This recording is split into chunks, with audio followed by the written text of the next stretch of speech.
tipo humihina siya dahil doon sa amihan o northeast ng Seoul. Pero inulit natin, ang 105 kilometers ay malakas pa rin. Hindi pa sila yun, no? Nakakamatay pa rin yan. Inaano ko talaga Facebook ako dito. Ingat natin ang ipagdasal natin. Tuloy natin ang pagdalalang pagdalalan natin na papadating na ito sa mga lugar ng mga tao.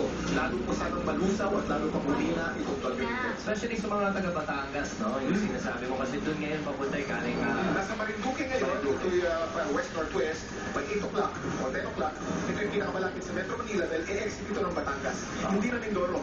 Batangas na tumaas siya ng kaunti. Batangas po. Sa mga taga-Batangas, papunta po sa inyo ang bagyo. So, mag-ingat po kayo. Signal number 3 sa Batangas ngayon. Ay, mga matang-matanggenyo. At syempre tayo din sa Metro Manila mamayang gabi. Lahat tayo mag-ingat at mag-take ng mga safety precautions. Yes, at syempre tuloy-tuloy din ang ating pagdarasal na sana hindi na maminsala ang Ruby. And of course, happy feast at the Immaculate Conception sa lahat ng kapamilya natin. Katoliko, and for sure, walang laban si Ruby sa power of prayer. Happy New Year, Happy New Year, ha? That's right. Kaya sama-sama tayo kita boy. Si Ruby, sana umalis na lang siyang agad-agad. Diba, pinagdadala sa Kain ng kain. Pilipinas yan. Ha? Bakit? Sige na, dali. Para makababa na tayo. Baba ka? Ha? Kain na lang kain, dali. Ay, pag sinabi mo ba, kain agad?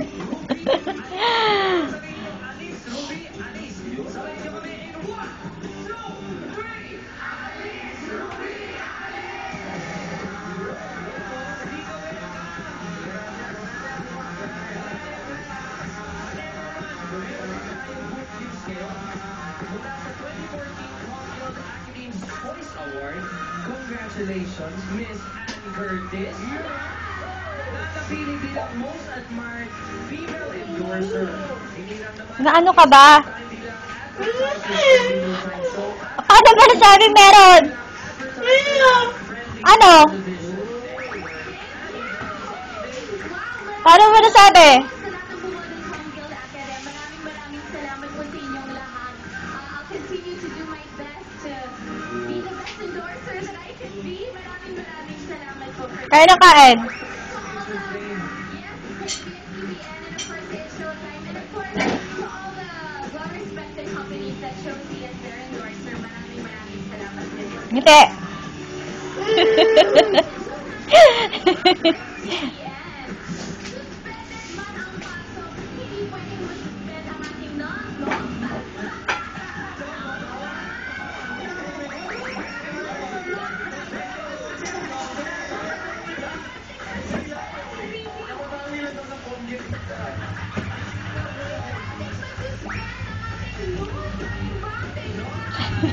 Ikaw din pa? May pinagdadaanan ka din?